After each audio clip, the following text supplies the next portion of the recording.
Hello everyone, welcome to text book super coaching for regulatory bodies. दोस्तों, ये session थोड़ा सा डिफरेंट है और ये सेशन वैसे हम यूजुअली लाते नहीं थे। हमने ऐसे सेशंस करना अवॉइड किया था, पर कभी कभी कुछ बढ़ते हुए सवालों के जवाब देना बहुत ज़रूरी होता है। कुछ लोगों को लगता है कि हम शांति से बस सिर्फ पढ़ाते हैं, बाकी कोई फालतू वीडियो नहीं बनाते, इसका मतलब हमें कुछ आता नहीं है। ऐसी कई बार कई लोगों की सोच होती है। इस सोच को थोड़ा सा रियलिटी में दिखाना बहुत ज़रूरी होता है और इसीलिए सेशन हमने लाया हुआ है। सेशन का पर्पस वही है कि जो हमने पढ़ाया था कि वही क्वेश्चन या उसी टॉपिक में से कुछ क्वेश्चंस बने हैं। रोल 80 क्वेश्चंस जीए में आते हैं, 80 में से 40 क्वेश्चन में से एक पार्ट 1 में यहाँ लेके आया हूँ कि ये 40 क्वेश्चंस हमारे अलग-अलग सेशंस में जो हमने डिस्कस किए थे, उसके सेशन के स्क्रीनशॉट भी यहाँ पे मैं आपको दिखा दूँगा ताकि आपको भरोसा बैठ जाए। दूसरा, हमारी टेस्ट सीरीज जो है टेक्स्ट बुक की as well as text book के जो नोट्स है, उसमें से भी कुछ सवाल यहाँ पे आपको देखने को मिलेंगे। 2 पार्ट में सेशन होगा। पहला पार्ट 40 क्वेश्चन वाला, दूसरा पार्ट भी बहुत जल्दी हम लेके आएँगे क्योंकि अलग-अलग सेशंस में हमने डिस्कस किए तो अलग-अलग सेशंस के स्क्रीनशॉट निकालने के लिए थोड़ा बहुत वक़्त तो लग जाता है, बट ज़रूर लेके आएँगे। एक बात बस बताना चाहता हूँ, एग्ज़ाम क्लियर करने के लिए प्रिपरेशन बहुत मैटर करती है, पढ़ाई बहुत मैटर करती है, ना कि ये फालतू की चीज़ें। कब आएगी एग्ज़ाम, कब आएगा डेट, फिर 3 महीने बचे तो 3 महीने में ये पढ़ूँ कि वो पढ़ूँ। पढ़ तो लो पहले, पढ़ाई तो कर लो, स्टार्ट तो कर लो। इसकी उसकी गलतियाँ निकालना, इसके उसके ऊपर कमेंट करना, इसकी उसके बारे में गलत-सलत बोलना, उससे अच्छा क्या क्या ही फ़र्क पड़ेगा इसको? किसी को फ़र्क नहीं पड़ने वाला है। ना आरबीआई को फ़र्क पड़ेगा, ना किसी फैकल्टी को, ना किसी प्लेटफ़ॉर्म को। फ़र्क सिर्फ़ उन्हीं को पड़ता है जिनके इसके भरोसे, व्यूज़ के भरोसे घर चलते हैं। तो स्टूडेंट अगर आप हैं, तो पढ़ाई की तरफ ध्यान दो। बाकी सारी बकवास चीज़ें छोड़ो, just focus on the preparation. कुछ लोग स्टूडेंट बन के आते हैं और आपका दिमाग खराब करते, ब्रेन वॉश करते, तो don't do such kind of thing. Just focus on your preparation, पढ़ाई करते रहो, अपने प्रोसेस के ऊपर ट्रस्ट करो, रिजल्ट 100% आएगा। तो वही बताने के लिए एक बार मैं आया हूँ कि by the way Telegram group है, इस टेलीग्राम ग्रुप से आप हमारे साथ जुड़ सकते हो। अगर आपको बाकी सेशंस की जानकारी, नोट्स और बाकी सारी चीज़ें अवेलेबल चाहिए, तो यहाँ पे आपको सब कुछ मिल जाएगा।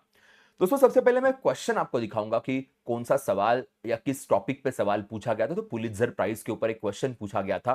तो उसी क्वेश्चन की अगर हम बात करें तो मैं यहाँ दिखा देता हूँ। ये हमारे यूट्यूब सेशन का स्क्रीनशॉट है के और ये सेशन हमने एग्जाम के पहले लिया था। एक 9 घंटे का हमारा मैराथन था, हमारी तीनों फैकल्टीज साथ में जुड़ी थी। तो उसी सेशन का ये स्क्रीनशॉट है, मेरा भी फोटो आपको दिख रहा होगा। तो इसी में हमने इसे डिस्कस किया था कि पुलित्जर प्राइज एग्जैक्टली क्या है। अगर हम हमारे एमबीटी की बात करें, मेमोरी बेस्ड जो पेपर हम लोग देते हैं, कि उस मेमोरी बेस्ड पेपर में भी इसका जिक्र हमने किया था कि और ये पेपर बेसिकली हम पहले ही डिस्कस करते, तो यहाँ पे भी आपको सवाल दिख जाएगा। सी ड्रैगन नाम का एक क्वेश्चन था, सेकंड क्वेश्चन सी ड्रैगन वाला है। के मैंने इस सेशन में 40 क्वेश्चंस डाले हुए, पहले 40 क्वेश्चंस हम डालेंगे, बाद में एक और सेकंड सेशन भी लेके आएंगे जहां पे और 40 क्वेश्चंस की जानकारी हम देंगे। तो सी ड्रैगन डिफेंस एक्सरसाइज को लेके एक सवाल पूछा गया था।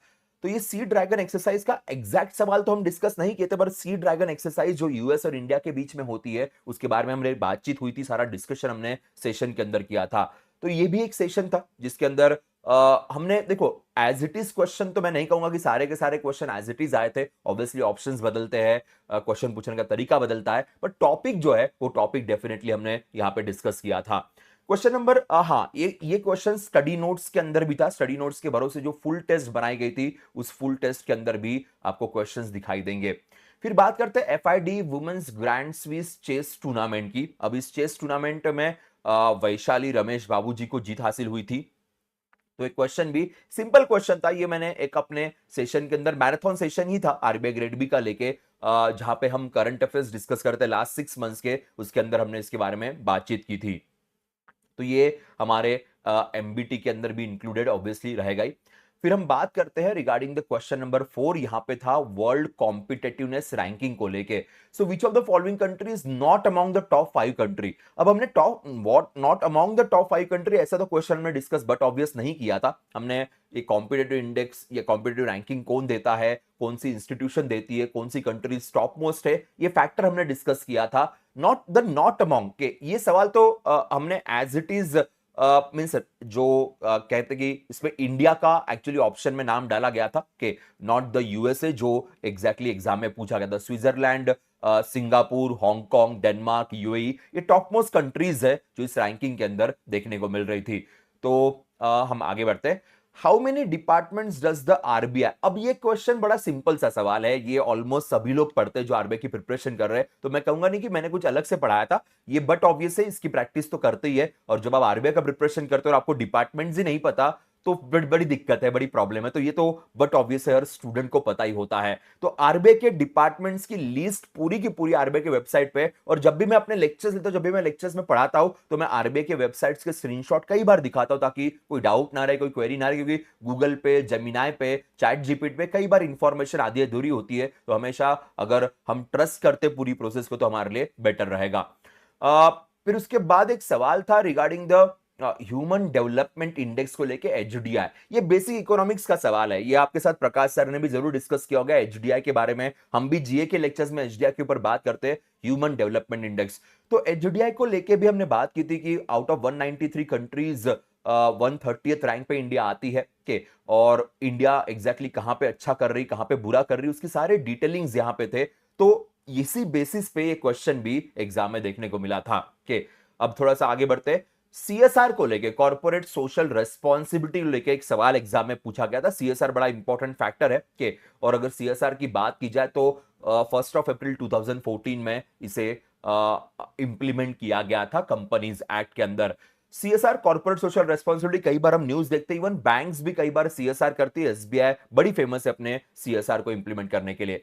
ये तो बड़ा सिंपल सा सवाल है, जब आप प्रिपरेशन करते हो तो नीति आयोग तो जिक्र होगा ही, 100% होगा। अभी रिसेंटली नीति आयोग के सीईओ साहब का टेन्योर खत्म हो गया, तो इंटरिम सीईओ अपॉइंट किए गए, हमने करंट अफेयर्स में उसकी बात की थी। तो प्लानिंग कमीशन को रिप्लेस करते हुए नीति आयोग कब लाया गया, ये फैक्टर है। तो जब भी हम नीति आयोग की बात करते हैं, जब भी किसी भी सेशन में नीति आयोग का जिक्र जब होता है, तो नीति आयोग 2015 में क्रिएट की गई थी, 2016 में अटल इनोवेशन मिशन क्रिएट किया गया था। नीति आयोग का सारा कॉम्पोजिशन हम बेसिकली डिस्कस करते ही है। तो ऐसा कोई सेशन नहीं गया जहां पे नीति आयोग का सवाल आया हो और हमने उसके बारे में डिटेल में बात ना की हो। तो यही फैक्टर यहां पे भी देखने को मिला है। फिर उसके बाद जैसे मैंने कहा कि हमारे टेस्ट सीरीज के अंदर भी था, तो उसका भी स्क्रीनशॉट हमने लगा दिया कि भाई टेस्ट सीरीज के भी कुछ सवाल एज इट इज देखने को मिले हैं। फिर बात करते हैं ऑस्ट्रेलियन ओपन टाइटल्स की। नोवाक जोकोविच ऑस्ट्रेलियन ओपन में बड़ा फेमस नाम है, इस साल हार गए 2026 में। भले नोवाक जोकोविच साहब हार गए होंगे, पर उसके पहले काफी सारे ग्रैंड स्लैम्स की जीत उनके पास है, 24 ग्रैंड स्लैम्स की जीत इनके पास है। सर्बिया से बिलोंग करते तो one of the top most player, तो ये भी डिस्कशन तो बट ऑब्वियस होता ही है, और ऐसे छोटे बड़े जीत को लेके बातचीत तो डेफिनेटली होती है।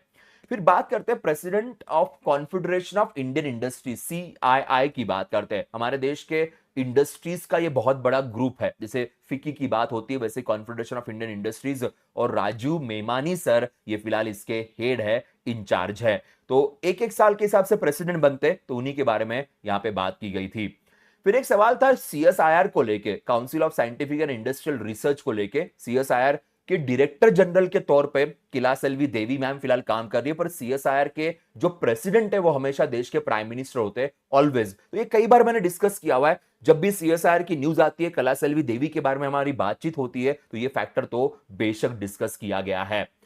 फिर जी हाँ, यहाँ पे आते फाइनेंशियल इंक्लूजन इंडेक्स को लेकर। अभी रिसेंटली आपने फाइनेंशियल इंक्लूजन इंडेक्स देखा होगा कि जिसमें काफी अच्छा इंप्रूवमेंट हुआ है। फाइनेंशियल इंक्लूजन इंडेक्स के बेसिक्स के ऊपर तो बात ऑलमोस्ट होती है, और मैं ये नहीं कहूंगा कि बस ये मैंने अकेले ने पढ़ाया था, सभी लोग पढ़ाते हैं कि, क्योंकि फाइनेंशियल इंक्लूजन इंडेक्स बड़ा बेसिक कंसेप्ट है, हर स्टूडेंट को ये पता ही होना चाहिए जो आरबीआई ग्रेड बी की एग्जाम देने जा रहा है। डिजिटल इंफ्रास्ट्रक्चर की जब बात होती है, वो के डिजिटल पेमेंट इंफ्रास्ट्रक्चर इंडेक्स की बात होती है, और फिर फाइनेंशियल इंक्लूजन इंडेक्स की बात होती है। ये दो इंडाइसेस तो पता होने ही चाहिए हर स्टूडेंट को, जो एक्सेस, यूसेज और क्वालिटी 3 बेसिस पे बेसिकली प्रेजेंट किए जाते हैं। तो ये एक मेजर फैक्टर यहां पे रहेगा। फिर बात करते ये बड़ा बड़ा ही स्टैटिक सा क्वेश्चन था, बहुत स्टैटिक सा क्वेश्चन था, बिल्कुल बचपन वाला क्वेश्चन था कि सबसे बड़ा देश जियोग्राफी के हिसाब से कौन सा है, एरिया के हिसाब से सबसे बड़ा देश कौन सा है। अब इसके बारे में डिस्कशन हमारा इसलिए हुआ था बिकॉज ब्राजील के, रशिया के एंड इंडिया के बारे में न्यूज चल रहे थे, स्पेशली फॉरेस्ट एरिया को लेके, एक न्यूज चल रही थी, एक डिस्कशन चल रहा था, तो उसी के एंगल में सवाल था।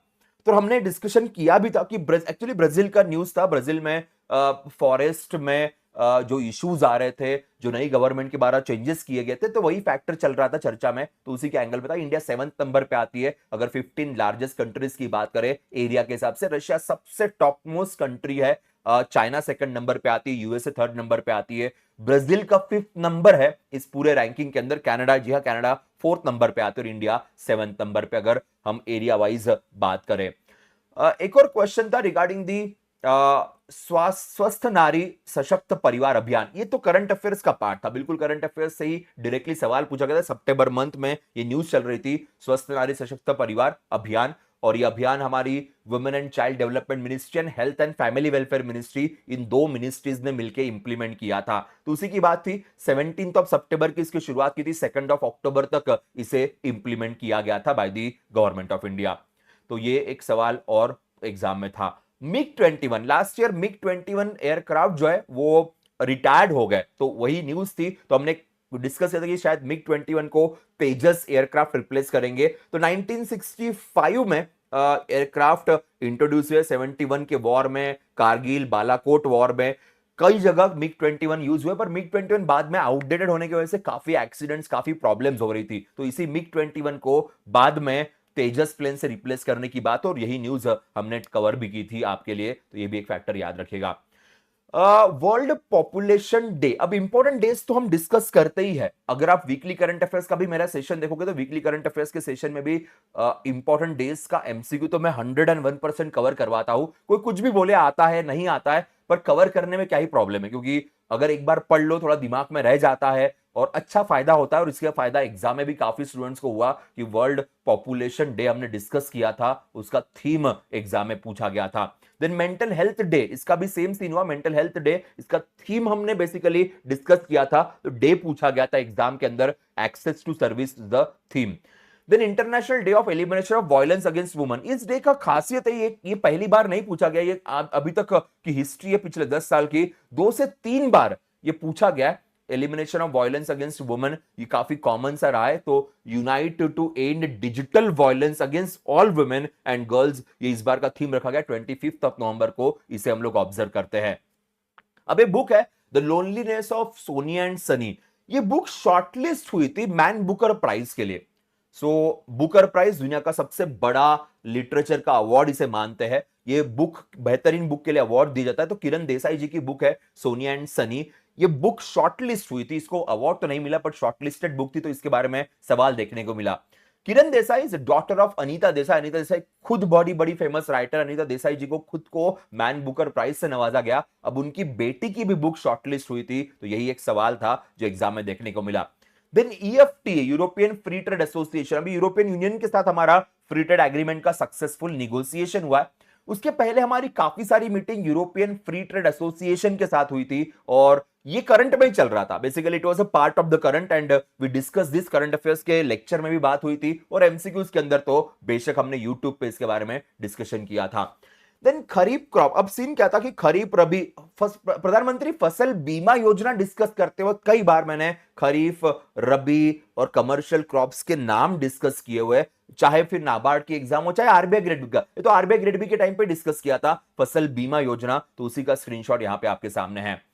फिर बात करते हैं annual report of ministry of agriculture, कई बार नाबार्ड के लिए हम लोग इसे पढ़ते, पर ऐसा जरूरी नहीं कि नाबार्ड में ही सवाल आएगा, बाकी भी जगह पे सवाल आ सकता है, तो वही क्वेश्चन देखने को मिला था, net sown area as well as total area under sugar cane cultivation के बारे में एक सवाल, एक मल्टी स्टेटमेंट एमसीक्यू है।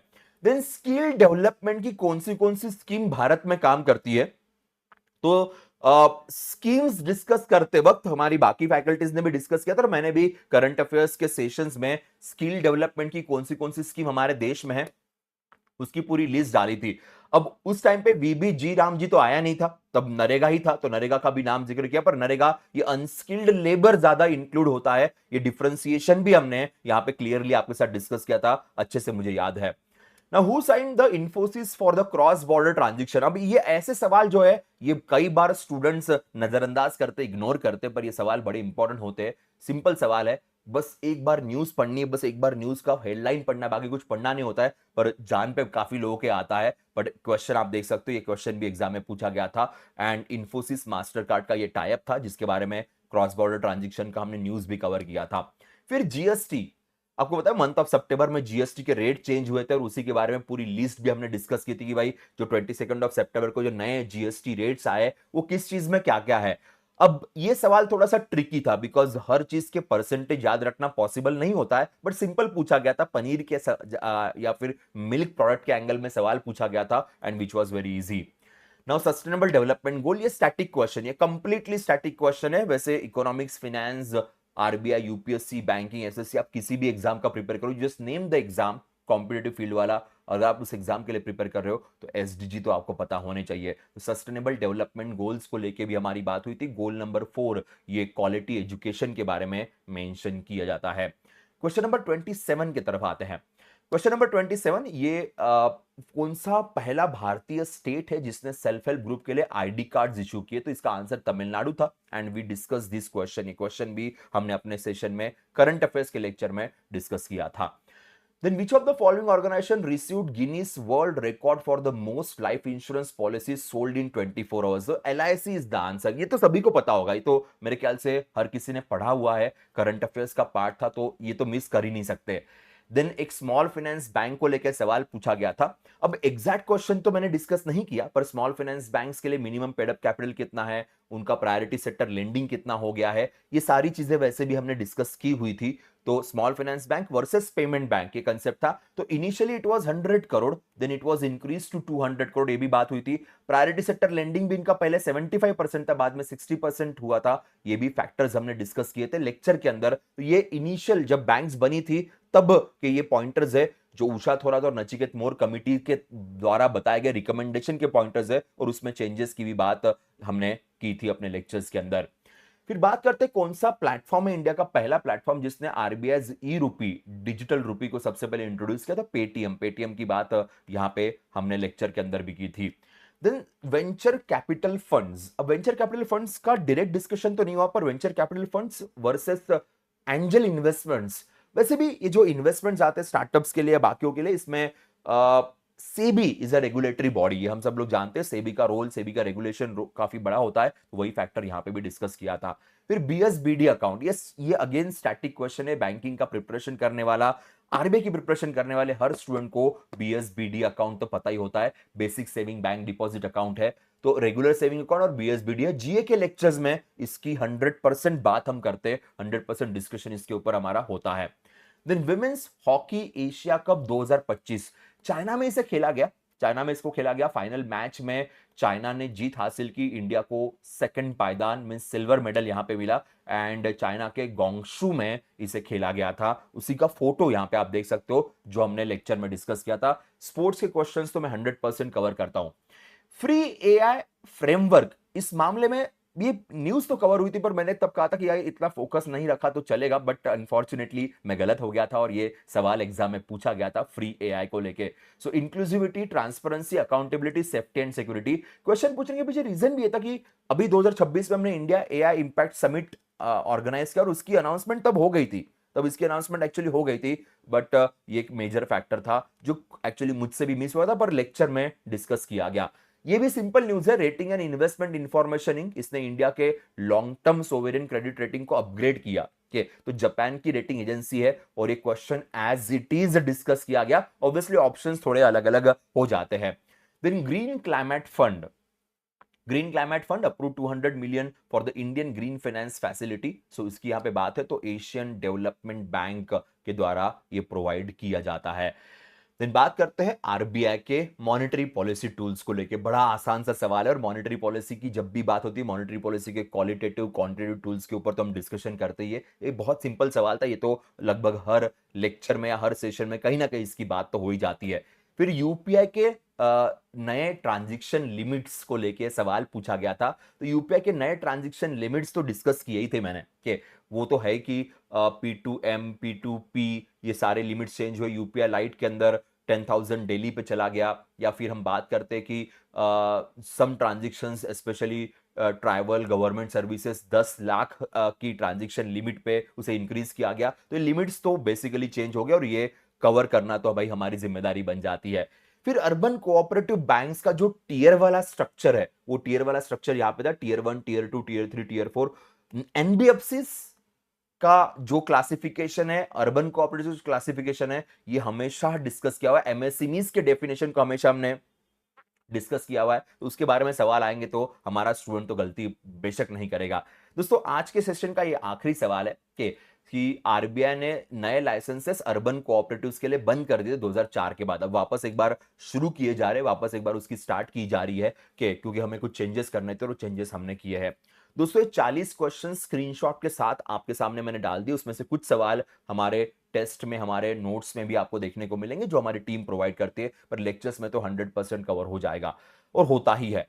और 40 सवाल है जिसके जिसके भी प्रूफ मैं लेके आऊंगा, डोंट वरी अबाउट दैट। सारे 80 क्वेश्चंस हम आपको दिखा देंगे क्योंकि अलग अलग सेशंस में होता है, तो डिफरेंट डिफरेंट सेशंस के स्क्रीनशॉट निकालते निकालते थोड़ा सा वक्त लग जाता है, तो इसलिए थोड़ा टाइम लगा, पर हम वो भी आपके लिए लेके आएंगे, डोंट वरी अबाउट दैट। बस एक बात याद रखिएगा, when it comes to quality, हो हल्ला नहीं होता है, सिर्फ पढ़ाने के ऊपर ध्यान होता है, सिर्फ सिर्फ फोकस होता है प्रिपरेशन के ऊपर।